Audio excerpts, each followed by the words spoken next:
o que a gente está usando como tema, né? A vacina contra o pecado, a vacina contra os nossos vacilos, a vacina contra os nossos fracassos. Vacina porque Deus está nos levando para um novo tempo. Nós, quem está aqui há algum tempo sabe como era, para nós aqui como igreja, como era tão difícil para a gente conseguir falar do amor de Cristo para alguém. Parece que tinha um bloqueio em nós mesmos, nós éramos o problema. E Deus quebrou esse bloqueio, queridos, não tem mais, nós estamos livres. Alguma coisa destravou e os milagres já estão acontecendo. Como eu disse, próximo domingo vamos batizar mais de 20 pessoas para a glória do Deus Altíssimo. Isso é obra do Senhor nas nossas vidas. Há vários milagres acontecendo e a igreja está sendo usada. Nós aqui, não é a liderança, não são os pastores, os presbíteros. A igreja está sendo usada pelo poder de Deus. Nós, essa semana aqui, o Paulinho, vou contar, viu, Paulinho?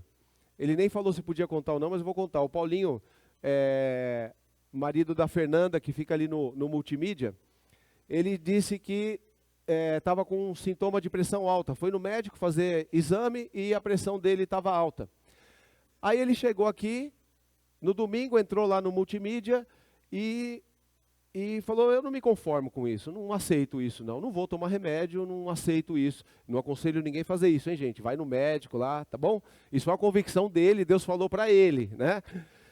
A gente falar coisas baseadas em nada, só ser positivo não quer dizer nada, né? Se ser positivo funcionasse, então eu ia ficar minha vida inteira falando, eu sou rico, eu sou rico, eu sou rico, eu sou rico, né? Para ver se acontecer alguma coisa. Então ser positivo não quer dizer nada, mas quando Deus coloca uma convicção no seu coração, meu irmão, pode liberar porque vai acontecer.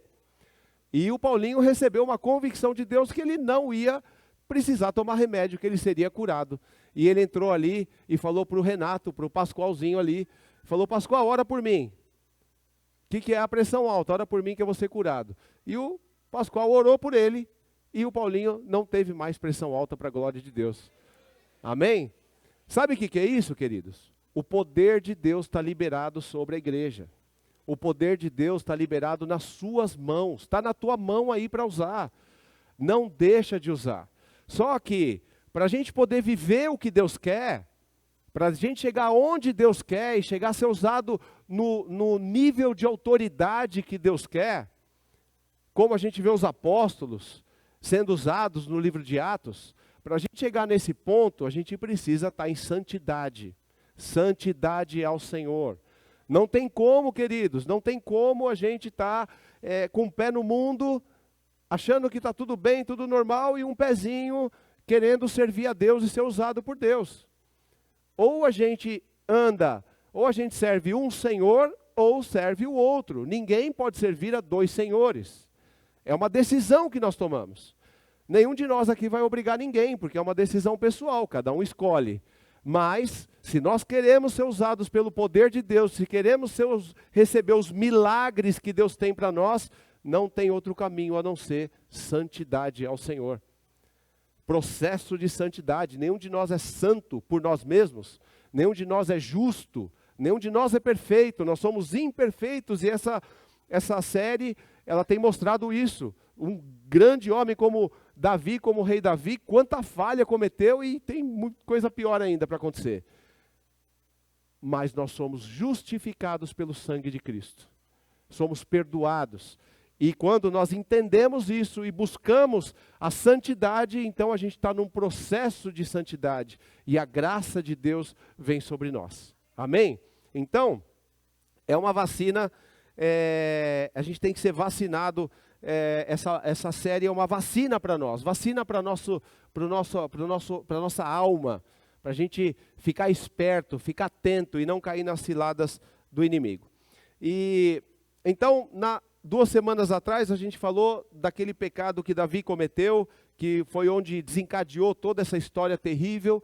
É um grande homem, um baita homem de Deus, grande conquistador, mas aí num dia que estava tudo bem com a vida dele, aquele dia tranquilo, tudo funcionando, todos os negócios dele acontecendo, mas ele estava sossegado em casa, deu uma cochilada à tarde, acordou, viu a Batseba tomando banho, mandou chamar, e aí teve relação sexual adúltera com ela, e em seguida não se arrependeu do que aconteceu, e como ele não se arrependeu, ficou sabendo que ela estava grávida, ela era uma mulher casada, e ele não se arrependeu, tentou resolver pelas próprias mãos. Ele poderia ter se arrependido, pedido: Senhor, e agora? Eu pequei contra o Senhor, pequei contra a família, pequei contra o meu reino inteiro, o que eu faço agora?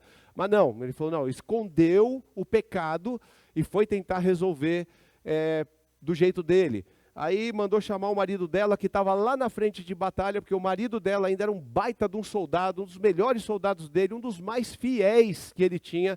Mandou chamar, tentou mandar ir para a casa dela, mandou ele dormir em casa, porque aí então aquela gravidez supostamente seria dele, e o rapaz era fiel, ficou na porta do palácio, falou: de jeito nenhum eu vou, imagina, o reino, os meus irmãos, meus soldados, os soldados estão lá em guerra, e eu vou ficar aqui para dormir com... Não, eu vou ficar aqui na porta do palácio, junto com os guardas.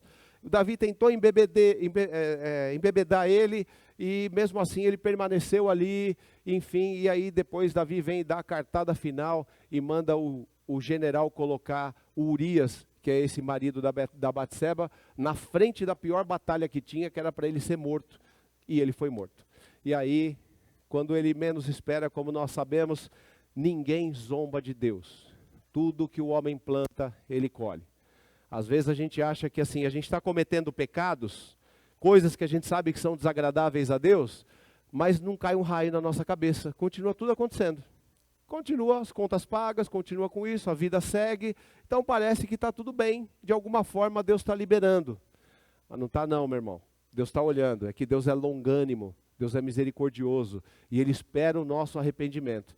Como Davi não se arrependeu, Deus mandou lá o profeta, e o profeta chega lá e fala: Davi, tem um homem que muito rico, e esse homem muito rico, com muitas ovelhas, recebeu uma visita na casa dele, em vez de ele pegar uma das ovelhinhas dele, pegou a de um rapaz que tinha só uma, e pegou aquela uma ovelhinha dele e matou aquela ovelha para servir para as visitas dele. O que a gente faz com esse cara?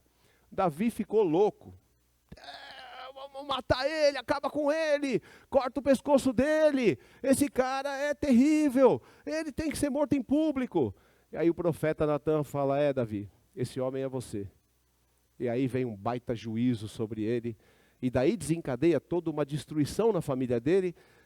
E depois, como na semana passada nós ouvimos, o filho dele, Aminon, se deixa uma paixão entrar no coração dele, pela irmã dele, a Tamar, e ele fica apaixonado por ela, e ele deixa aquela paixão tomar conta dele, e aquela paixão era uma doença, virou uma doença para ele, e aí ele segue maus conselhos, e vai lá e estupra a Tamar. E quando isso acontece, em seguida, ele começa a ter, em seguida do ato que ele cometeu com a irmã, ele começa a ter repúdio dela. Repúdio, quer dizer, aquela paixão ardente, aquele amor louco que ele tinha por ela, se torna, em seguida do ato sexual que ele cometeu com ela, se torna em repúdio. E isso mostra pra gente que sexo não tem nada a ver com paixão, com amor. Aliás, sexo não tem a ver com amor, é com paixão, porque ele estava apaixonado, ele estava louco por ela, depois que cometeu o ato, perdeu a graça, acabou, não interessa mais.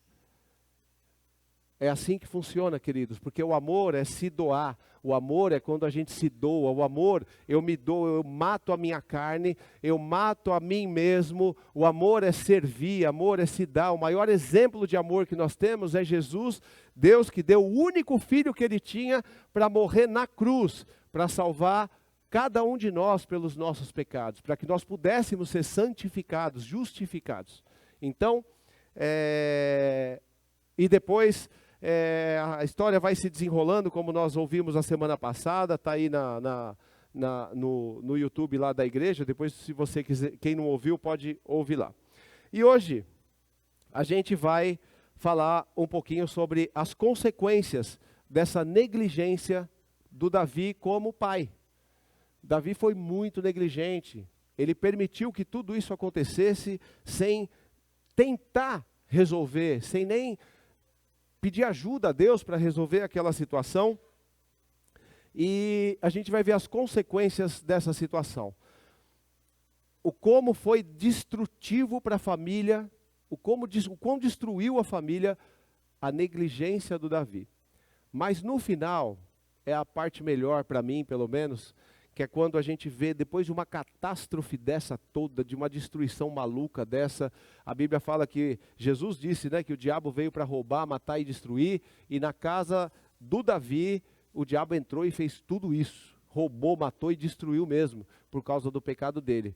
Mas a gente vê no final dessa história, um Deus bom, um Deus misericordioso, um Deus longânimo, um Deus tremendo, um Deus de temperança, um Deus de perdão, agindo na vida do Davi. Esse é o Deus que nós servimos. Não vale a pena desagradar esse Deus, porque apesar de tudo isso, Ele também é justo. Amém? Então abre sua Bíblia comigo aí, no capítulo 13, no verso 21. Capítulo 13, verso 21 e 22. Quando o rei Davi soube o que havia acontecido, ficou furioso. E embora Absalão não tivesse dito nada a Aminon a esse respeito, odiou Aminon profundamente pelo que ele havia feito com sua irmã. Fecha seus olhos então, queridos. Pai, nós oramos a Ti pela Tua palavra, Senhor. Nós pedimos em nome de Jesus que a Tua palavra venha edificar nossos corações, edificar a nossa fé. Que a Tua palavra venha, sobretudo, Senhor, trazer no nosso coração o temor do Senhor, que é o princípio da sabedoria. Que a Tua palavra venha trazer no nosso coração a transformação nesse processo de santidade, de santificação. Que nós sejamos, Senhor, transformados pela renovação da nossa mente, através da Tua palavra, Pai. Nós pedimos que o Senhor venha sobre nós, em nome de Jesus, ministrar a Tua palavra que vai ser exposta, Pai. Em nome de Jesus, nós oramos e Te agradecemos. Amém. Aleluia. Agora sim, hoje a gente está chique aqui com um PowerPoint. Glória a Deus pela vida do Douglas, que preparou tudo isso. Louvado é o nome do Senhor. Vacina contra o pecado, contra os fracassos, capítulo 13, de 21 a 22. Então, como nós lemos aqui ainda é o final daquela história da semana passada, quando o Aminon, ele estupra a irmã e depois abandona ela, enfim. E aí aqui está dizendo o final dessa história, né? O que acontece aqui dentro desse processo. No verso 21, o rei Davi soube o que tinha acontecido, ficou furioso. Ficou furioso. Ok. Só que esse furioso que ele ficou foi só isso. Imagina um pai que tem uma filha estuprada pelo irmão, e aí o pai fica sabendo dessa história, fica furioso e ponto. Só isso. Não fez nada além disso. E não é que não foi relatado na Bíblia, não. Eu busquei e eu pesquisei isso. E alguns estudiosos têm manuscritos que não são bíblicos, mas são manuscritos históricos dessa situação. E diz que Davi realmente não fez nada, ficou por isso mesmo. E então vem a consequência. E aí então vem a consequência dessa situação. Olha a indignação do irmão da Tamar, que é o Absalão. E, embora Absalão não tivesse dito nada para o Aminon, então o irmão da Tamar não falou nada para o Aminon, a esse respeito, olha só, odiou Aminon profundamente. Odiou profundamente, pelo que ele havia feito para sua irmã. Queridos, a negligência, ela gera uma indignação.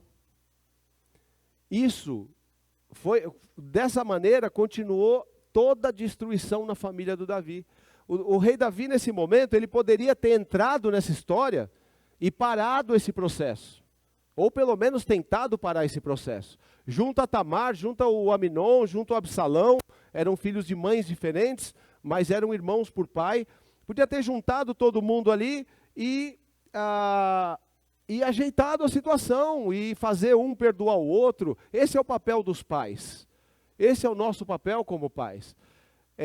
Discernir o que está acontecendo na vida dos filhos, que são pessoas de Deus. Nossos filhos são pessoas que Deus colocou nas nossas mãos, na nossa responsabilidade para a gente criar.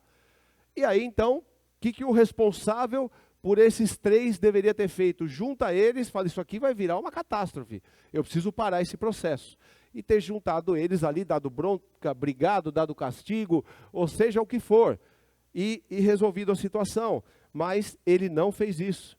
E era comum para Davi, gente, por incrível que pareça. Eu continuo achando Davi um grande homem de Deus, um grande conquistador, um grande exemplo. Eu sou apaixonado pelo rei Davi, por todos os feitos dele. Mas é realmente terrível essa área familiar, a conduta dele com a vida familiar. Olha o que diz aqui em 1 Reis, capítulo 6. Eu vou ler aqui, 1 Reis capítulo 6, está falando de outro filho dele, do Adonias, e fala assim: seu pai nunca o havia disciplinado, nem sequer lhe perguntava, por que está fazendo isso? Quer dizer, era comum do Davi não disciplinar os filhos, era comum do Davi nem sequer perguntar, por que você está fazendo isso? Era comum, ele deixava rolar, os filhos, cada um faz o que quer, segue a tua vida, e isso gera essa consequência. Gera essa consequência do capítulo que nós lemos aqui no 22, o Absalão, vendo que a irmã foi estuprada, e não aconteceu nada, o pai ficou irado, não fez nada, ele tomou um ódio mortal, ele tomou um ódio pelo irmão, ódio profundo. São as consequências da negligência de Davi. Aí, em seguida dessa história, o Absalão começa a planejar, então, matar o Aminon. Ele começa a planejar matar o irmão dele. Então, ele vai lá e começa a falar com o pai, o rei Davi, fala: oh, rei, eu queria fazer uma festa para todo mundo, para o senhor, nossos irmãos, e todo mundo, vamos lá, vamos queimar uma carninha, vamos fazer lá uma festinha, vai ser legal, vai todo mundo lá para a minha terra. E aí o rei fala para ele: não, Absalão, nós vamos ser muito pesados para você, e é muita coisa, não vamos não. E aí o Absalão fala assim para o rei Davi, fala: então deixa aí só o Aminon. Olha só, gente, que interessante. Deixa aí só o Aminon. Então vamos entender a história aqui. Espera um pouquinho. O Aminon mata a irmã do Absalão. O Aminon estupra a irmã do Absalão. Nada acontece, fica tudo por isso mesmo. Aí daqui a pouco o irmão dela quer fazer uma festa para todo mundo, como o rei fala que não, é muito pesado. Então o Absalão fala: então manda só o Aminon lá para minha casa para a festinha.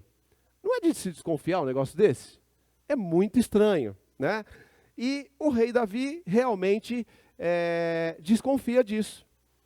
Olha só aqui no verso, ainda no capítulo 13, verso 26 e 27. Está bem, disse Absalão, se o Senhor não pode vir, permita que meu irmão Aminon vá conosco. E aí o rei Davi diz assim: por que Aminon? Quer dizer, muito estranho.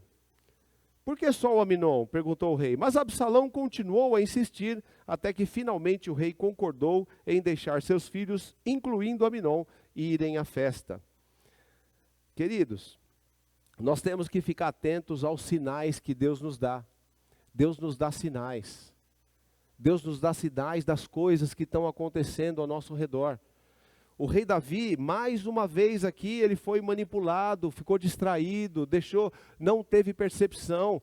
nós temos discernimento, o Espírito Santo fala conosco, nós temos que estar atento ao nosso redor, à esposa, aos filhos, aos discípulos, às pessoas do nosso ministério, aos colegas de trabalho, enfim, quem anda ao nosso redor, a gente tem que estar sempre atento aos sinais do que está acontecendo. Era um baita de um sinal aqui para o rei Davi. Por que que o irmão da menina que foi estuprada quer que o cara que estuprou vai para a casa dele? Para fazer uma carninha para ele? Alguma coisa está errada aqui. E era tão óbvio que o próprio rei estranhou, porque ele pergunta aqui, ó, mas por que o Aminon? Mas fica por isso mesmo. Fica atento, querido, aos sinais. A minha filhinha dá sinais, a Alice, a mais novinha, ela dá sinais. Porque quando ela não gosta de alguma coisa, ela cruza o bracinho e enche a bochechinha e fica assim. Ela está dando um sinal de que não agradou ela aquela situação. Ela é pequenininha, mas os adultos também dão sinais. Se você, por exemplo, sabe vou falar com os homens aqui. Sabe aquele momento que a casa está pegando fogo, as crianças fazendo bagunça, a esposa está lá na cozinha fazendo a janta, as crianças pulando e fazendo aquele caos, e você fica sentado no sofá assim, fingindo demência? Sabe aquele momento? Quando você começar a escutar lá na cozinha, a porta de armário bater e panela bater, meu irmão, fique esperto. É um sinal. É um sinal que vai sobrar para você. Ou você, por exemplo, a esposa cozinha a semana inteira, chega na sexta-feira, ela fala para você assim, olha, estou sem ideia do que fazer hoje para jantar. Isso é um sinal, meu irmão. Não vai dar uma de ogro e falar para ela assim, faz o estrogonofe que é fácil. Você vai apanhar, você está arrumando encrenca. Sinais, as pessoas dão sinais, querido, sinais.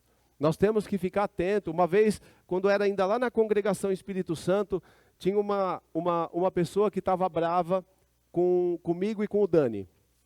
Um contexto que aconteceu lá. Não sei se o Cláudio e a Midori devem lembrar. Bom, ela estava brava comigo e com o Daniel, alguma coisa tinha acontecido. E aí ela chegou no culto e eu perguntei assim, falou, irmã, tudo bem? Está tudo em paz? Ela, tá tudo em paz, está tudo ótimo, está uma bênção.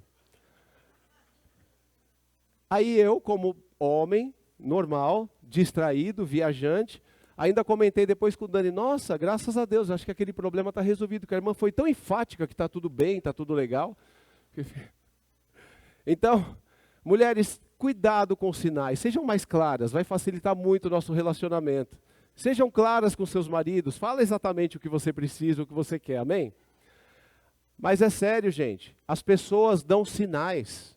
Esse era um baita de um sinal de alguma coisa que um irmão que estava com ódio profundo estava armando. Ele estava com ódio profundo, ele estava armando alguma coisa, e o Davi percebeu, mas ele não deu atenção àqueles sinais. Nós temos que dar atenção a esses sinais, queridos. Atente para o que está acontecendo ao seu redor, fica atento ao que o Espírito Santo está te mostrando. O Espírito Santo, a própria Bíblia diz, quem tem ouvidos, ouça o que o Espírito Santo diz à igreja. Se você está passando por uma fase de pecado, se você está tropeçando, não está conseguindo sair, ouça o que o Espírito Santo está falando com você, porque Ele está falando. Ele está falando, porque o objetivo de Deus, a intenção de Deus é tirar você disso. A intenção de Deus, Deus criou você para te abençoar, Ele criou você para te amar, Ele criou você para te conduzir, e Ele não quer ver você se perdendo. Ouça o que o Espírito Santo está te dizendo, dá ouvidos. Aquele insight que você tem, como o Davi teve aqui, o Davi teve um insight aqui, opa, mas por que o Aminon? Esses insights Deus te dá, pode procurar que você vai perceber antes de você errar. Antes de você tropeçar, antes de você tomar decisões erradas, pode prestar atenção que você vai perceber que Deus tentou te alertar. Pode buscar aí nos seus arquivos, na sua vida, você vai ver que antes de errar, Deus tentou te alertar. Mas ou a nossa distração, ou a nossa obstinação em querer fazer, ou a nossa falta de atenção a Deus não nos deixa ouvir. Fica atento, querido, ficamos atentos, amém? E aí, Absalão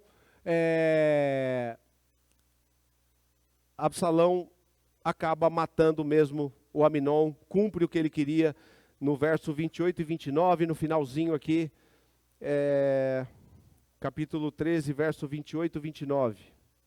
Absalão disse a seus homens: esperem até Aminon estar bêbado, então quando eu ordenar, matem-no. Não tenham medo, a responsabilidade é minha. Sejam corajosos e valentes. Assim, quando Absalão deu o sinal, eles mataram Aminon, e os outros filhos do rei montaram em suas mulas e fugiram. Amém, queridos? A nossa negligência, ela gera morte. A nossa negligência causa morte. Quando nós somos negligentes, nós matamos. Aqui é um caso de morte física, matou mesmo, matou a vida do irmão. Mas a nossa negligência, ela mata situações, a nossa negligência, ela pode matar planos de Deus, a nossa negligência pode matar sonhos que nós temos, a nossa negligência pode matar pessoas, sentimentos, emoções. As pessoas que estão ao seu redor, atente às pessoas que estão ao seu redor, elas precisam de você, elas precisam da sua atenção, elas precisam que você ouça o que elas estão querendo dizer. Nós temos que ter ouvidos abertos, principalmente, sobretudo, dentro da família. Marido, esposa, pais e filhos, dentro da casa. A casa do Davi foi destruída porque não teve atenção nos relacionamentos. Estava cada um, Davi querendo conquistar todos os reinos, o Aminon querendo pegar a irmã dele, o Absalão querendo matar o Aminon, e por aí vai. Cada um com seus objetivos. Uma casa onde cada um tem seus objetivos, cada um segue a sua vida, dificilmente vai ser uma casa bem estruturada, uma casa onde Deus possa conduzir dentro do plano principal dele. A família tem que estar ligada a um centro. A família tem que estar ligada a algo central. Esse algo central é a cruz de Cristo na tua casa. A cruz de Cristo é que une a família. Se toda a família está ligada em Cristo e tem lá um sacerdote que é atento ao que Deus está fazendo, se tem uma mulher como coluna da casa, então pode ter certeza que essa casa vai seguir dentro do plano de Deus. O que Deus espera de nós como pais, como maridos, como esposas, ou como jovens, ou como adolescentes, são nossos ouvidos abertos a Ele, para entender o que Ele está fazendo nesse tempo na sua casa. Se eu te perguntasse hoje, o que Deus está fazendo nesse tempo, nessa fase da vida, o que Deus está fazendo na tua casa? Em que tempo está a sua esposa? Em que tempo está a sua esposa? Qual o tempo de vida da sua esposa? O que ela está vivendo hoje? O que seu marido vive hoje? O que passa no coração do seu marido? Seus filhos? O que passa no coração dos seus filhos? O que eles pensam hoje? O que está lá dentro? O que está pegando lá? E os filhos, o que está acontecendo com seus pais? Nós ficamos desatentos, queridos, como Davi era desatento. E isso é negligência. O amor é isso é amor. Isso é o amor, não o que a sociedade diz que é amor. Isso é amor. Quando você dá atenção a quem colocou debaixo da sua responsabilidade, ao que Deus colocou debaixo da sua autoridade. E aí no 37 e 38,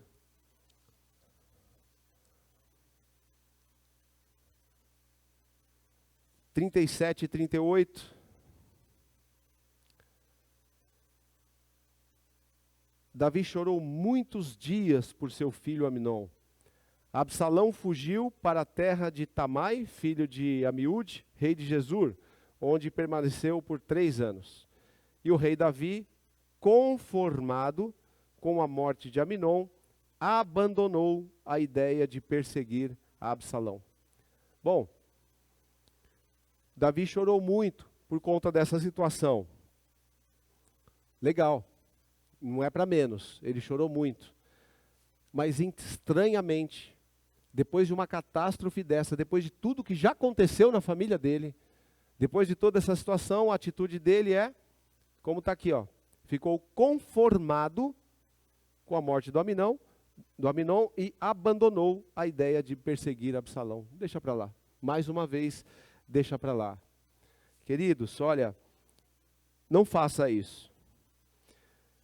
Não se conforme com as situações controversas da vida. Não se conforme, não abandone. A menos que Deus te dê uma direção clara para você abandonar, e isso pode até acontecer, mas é muito raro. Não abandone. Não abandone as lutas. Não abandone a guerra. Não abandone as promessas que Deus colocou sobre sua vida. Não abandone os sonhos que Deus colocou na tua vida. Não se conforme com o que aconteceu. Sempre há uma saída. Eu contei aqui a semana passada a história do meu avô, que era um homem que, se eu contasse antes de acontecer, se alguém falasse que ele chegaria naquele ponto de transformação, ninguém acreditaria. E aos 80 e sei lá quantos, 84, 85 anos, ele foi transformado e se consertou com toda a família por todo o mal que ele tinha causado e tinha feito.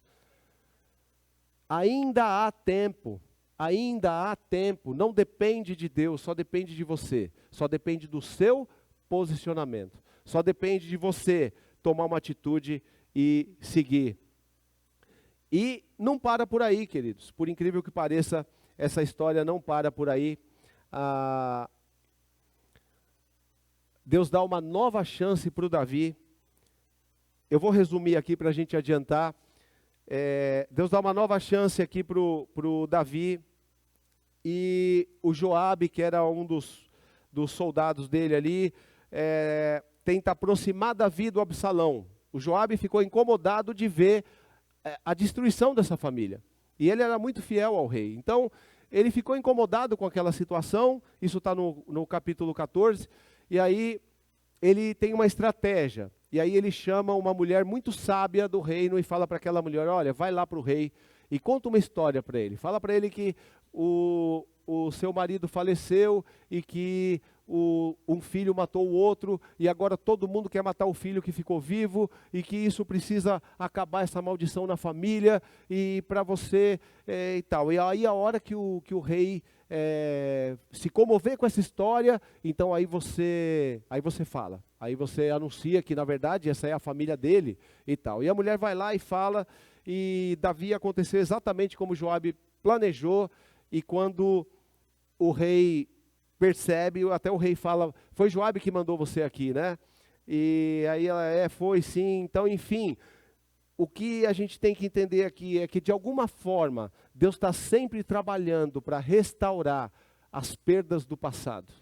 De alguma forma, Deus está sempre trabalhando para te dar uma nova chance. É o Deus da nova chance. Ele está sempre trabalhando para te dar uma outra oportunidade, para restaurar. Deus está trabalhando sempre, queridos, para restituir o que você perdeu por conta dos seus erros, das suas falhas, ou do que foi roubado. Deus quer restituir, e Deus promove toda uma situação aqui através do Joabe. E aí, no capítulo 14, verso 21 e 22,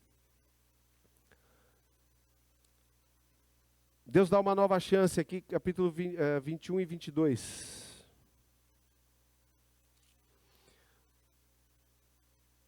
No 21 fala assim: então o rei mandou chamar Joabe e lhe disse: muito bem, ou seja, depois dessa história, né? Falou: já que você promoveu tudo isso, muito bem, vai e traga de volta o jovem Absalão.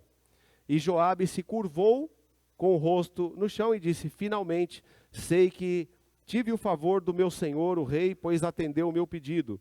E Joabe foi a Jesur, trouxe Absalão de volta a Jerusalém. Mas olha só, no verso 26, o rei, porém, deu a seguinte ordem: Absalão pode ir para casa, mas não deve vir à minha presença. Portanto, Absalão não viu o rei. Então, Aí passa 2 anos, eu vou adiantar aqui, resumindo, passa 2 anos dessa situação, e o Absalão está lá no reino já há 2 anos, mas não vê o rei, não tem acesso ao pai. E aí o Absalão manda chamar lá o Joabe, porque ele quer, eu estou aqui já há 2 anos, o rei não vai me atender. E aí manda chamar o Joabe, e o Joabe não vem, e aí ele manda pôr fogo, aí o Absalão manda pôr fogo lá numa campina do Joabe, e aí o Joabe se assusta com aquilo e vai lá falar com ele, e aí no 31 e 32, aqui no 14, 31 e 32, ele diz assim: então Joabe foi à casa de Absalão e lhe perguntou: por que os seus servos puseram fogo em meu campo? E Absalão respondeu: eu quero que você pergunte ao rei por que ele me trouxe de Jesur, se não pretendia me receber. Teria sido melhor eu ficar onde estava.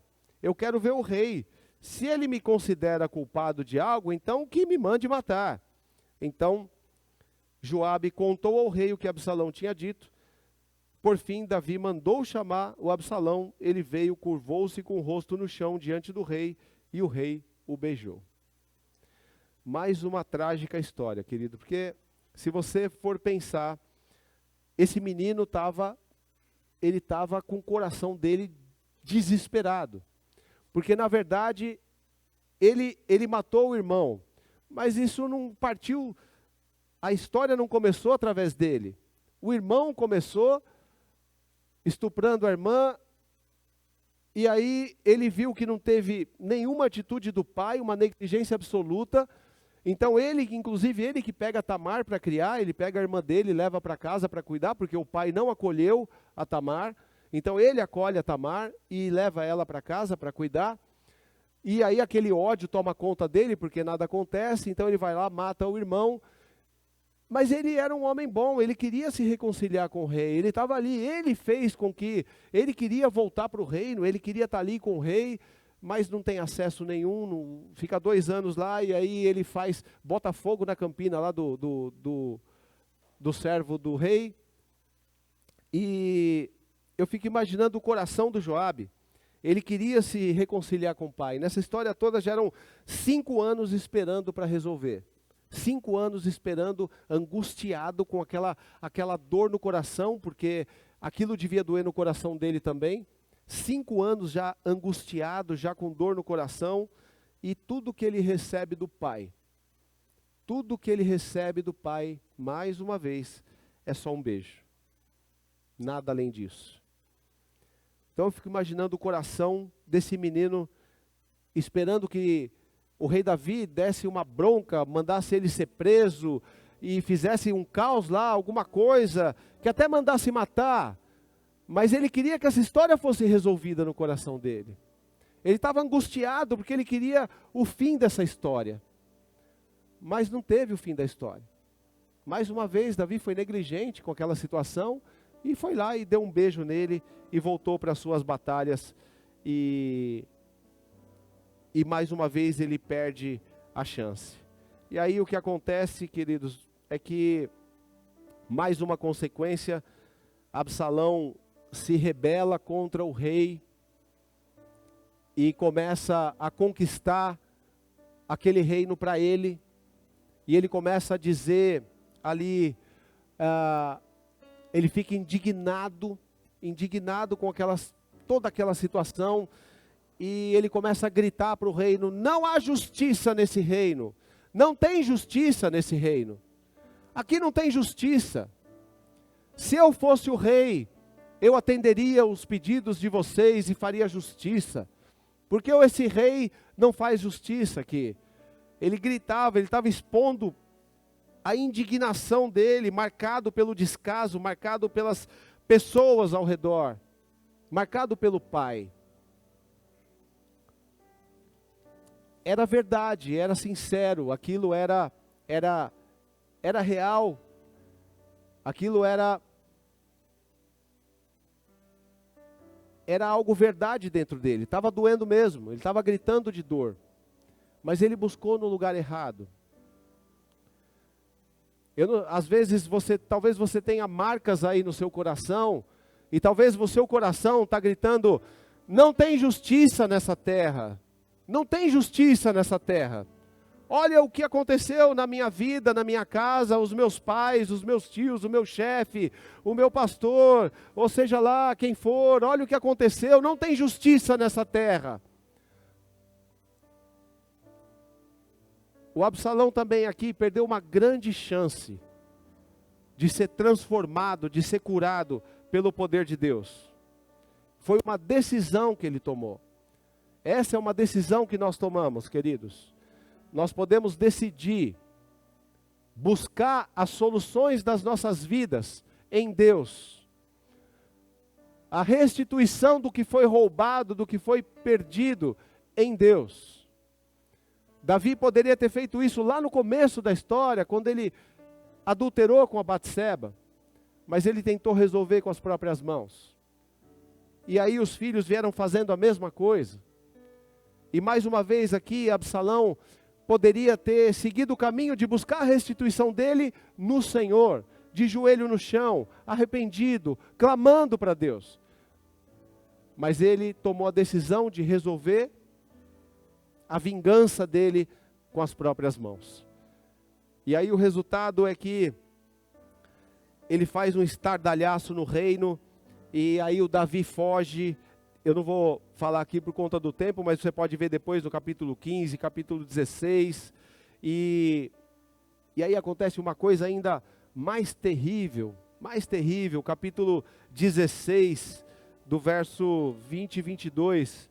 Ele fala assim: então Absalão se voltou para Aitofel e perguntou, era um grande conselheiro lá: o que devo fazer agora? Aitofel respondeu: tenha relações com as mulheres de seu pai, com as mulheres que seu pai deixou aqui para tomar conta do palácio. Então todo Israel saberá que você insultou o seu pai de tal modo que será impossível haver reconciliação. Isso encoraja todos os que estão do seu lado. Então armaram uma tenda no terraço do palácio, e ali Absalão teve relações com as mulheres do seu pai, à vista de todo o Israel. Então ele começou a rebanhar para ele aquele reino, dizendo que não tinha justiça e que ele faria justiça. E começou a rebanhar as pessoas ali para ele.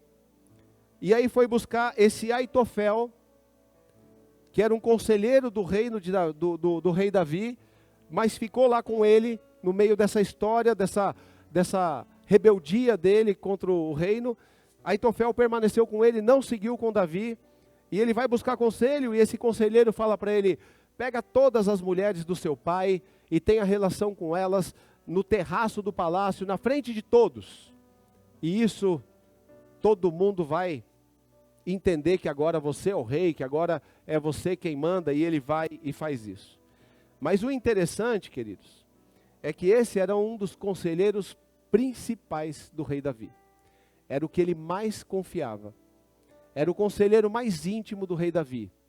E agora ele comete isso. E não é só isso. O Aitofel era o avô da Batseba.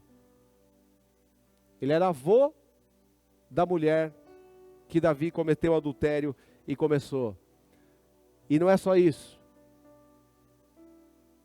Essa relação que o Absalão teve ali no terraço, com todas as mulheres, foi o mesmo terraço em que Davi olhou a Batseba e mandou chamar ela. No mesmo terraço. E tudo isso foi um juízo de Deus que está um pouquinho antes aqui no capítulo 12, eu vou ler aqui, capítulo 12, verso 11. Assim diz o Senhor, isso foi quando Deus colocou um juízo sobre Davi. Assim diz o Senhor: de sua própria família farei surgir o seu castigo. Tomarei suas mulheres diante de seus olhos e as darei a outro homem. Ele se deitará com elas à vista de todos. O que você fez em segredo, eu farei acontecer abertamente diante de todo Israel. E depois disso, Absalão, vem o desenrolar da história e o Absalão é morto. Ninguém zomba de Deus, queridos. Tudo que o homem plantar, isso colherá. Se tem algo no teu coração, se tem algo na tua vida, se tem algo que precisa de conserto, não espera mais, queridos, não espera mais. Jovens, adolescentes, não percam o tempo mais produtivo das vidas de vocês. Vai chegar o tempo que vocês vão estar casados, vocês vão ter filhos, vocês vão ter responsabilidades de trabalho. E vocês não vão poder produzir para Deus o que vocês podem produzir hoje. Parem de perder tempo. Parem de perder tempo. Para de perder tempo, porque o mundo vai trabalhar para dizer para vocês todos, para nós todos, que isso é tudo balela, que isso tudo não faz sentido. E a gente vai quase chegar a ter certeza disso, porque a mídia vai confirmar, os professores vão confirmar, e os amigos vão confirmar, e tudo vai colaborar para que a gente vá pelo caminho largo. Mas o nosso Deus, Ele é o mesmo Deus ontem, na época do Davi, o mesmo Deus que fez isso, é o mesmo Deus hoje e é o mesmo Deus amanhã. E Deus não se molda com a pós-modernidade, Ele não se molda com as coisas novas, Ele continua sendo o mesmo Deus. Não se entrega, queridos, não se entrega. Não se entrega, eu sei o quanto é difícil. Eu imagino hoje jovens e adolescentes na escola, na faculdade, o quanto são bombardeados com sofismas, com mentiras, com ideologias, com tanta coisa, com a pressão dos amigos. Não se renda. Há um Deus poderoso que está do seu lado. E Ele diz, nunca te deixarei, jamais te abandonarei. Há um Deus poderoso que cuida da tua vida, que conhece o teu futuro, que conhece, que tem planejado o teu futuro. E Ele diz, eu é que sei os pensamentos que tenho para vocês, pensamentos de paz e não de mal, para te dar o fim que você deseja. Isso é verdade, isso não é ideologia, isso é verdade do Criador. Não se deixa moldar pelas coisas dessa terra. Davi lamenta, queridos, toda essa história. Lá para frente, lá pelo capítulo 18, ele diz assim, o rei ficou muito abalado, foi para o quarto e ficava sobre o portão da cidade e começou a chorar, andando de um lado para o outro, clamando, meu filho Absalão,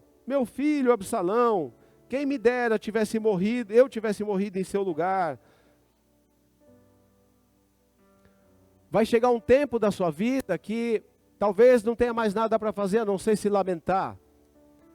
E quando chegar esse tempo, queridos, aí não adianta mais chorar, a dor é muito forte, porque você olha para trás e você vai ver a sua juventude perdida, a sua adolescência perdida com nada, com coisas jogadas ao vento, com tempo perdido. Não perde esse tempo. Você pode chegar lá na frente com conquistas, com coisas nas suas mãos, com bênçãos nas suas mãos, com coisas que Deus pode cumprir, de promessas cumpridas nas suas mãos, ou você pode chegar lá na frente como Davi, olhando para trás e chorando pelas perdas, chorando pelo que se foi.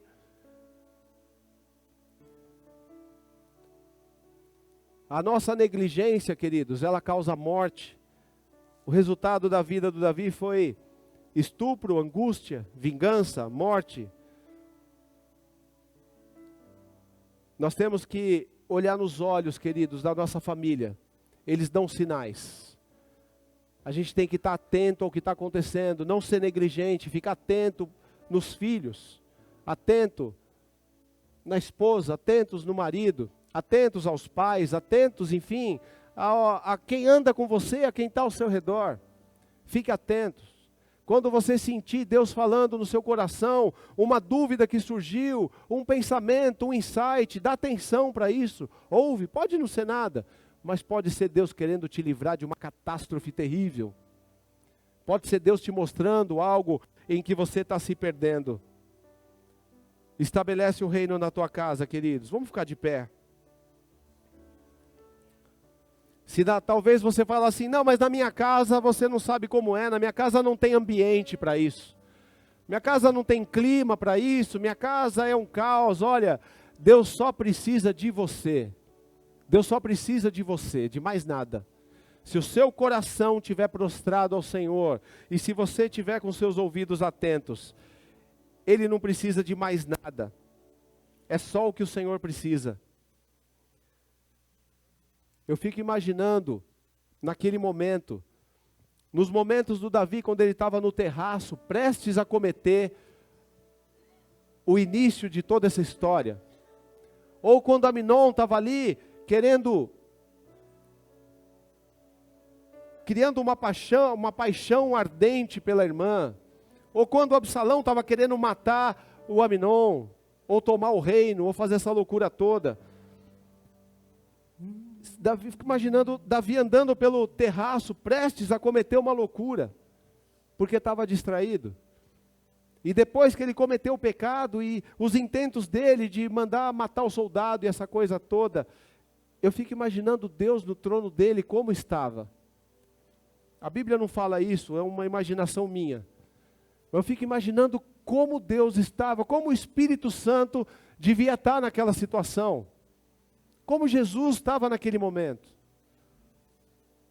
Eu fico, no decorrer dessa história toda, eu fico imaginando Deus falando para o Davi: Davi, por que você está fazendo isso com a tua vida? Davi, por que você está fazendo isso com a tua família? Davi, por que você está fazendo isso comigo?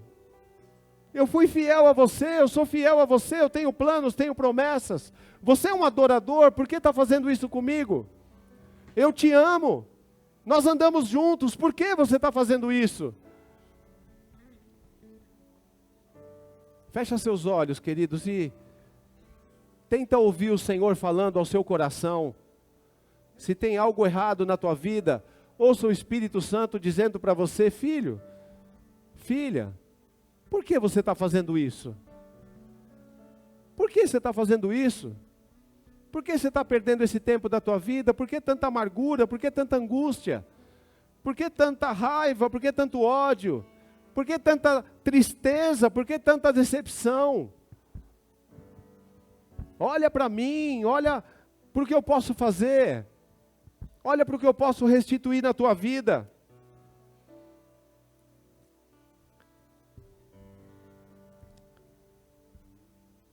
Depois dessa história, Davi tem todo um processo de arrependimento terrível. De arrependimento, depois desse choro, ele se arrepende, e ele escreve boa parte dos salmos nesse processo. Salmo 51, e ele se derrama aos pés do Senhor. Ele escreve, aqui vem o capítulo 22 de Samuel, que é exatamente o mesmo do Salmo 18. E aí a gente vê um Deus misericordioso, a gente vê um Deus longânimo, um Deus perdoador, a gente vê um Deus atendendo um coração clamando. Que a Bíblia diz que um coração quebrantado e contrito não desprezará, ó Deus. Um coração quebrantado e contrito, o Senhor não despreza. Como está teu coração, queridos? Como está teu coração, meu irmão? Se tem algo errado na tua vida, é a hora de largar isso, é a hora de mudar isso. É a hora de conserto, é a hora de limpeza, é a hora de ajuste. O Senhor está pronto para te restaurar, o Senhor está pronto para te curar, o Senhor está pronto para te libertar. Aleluia.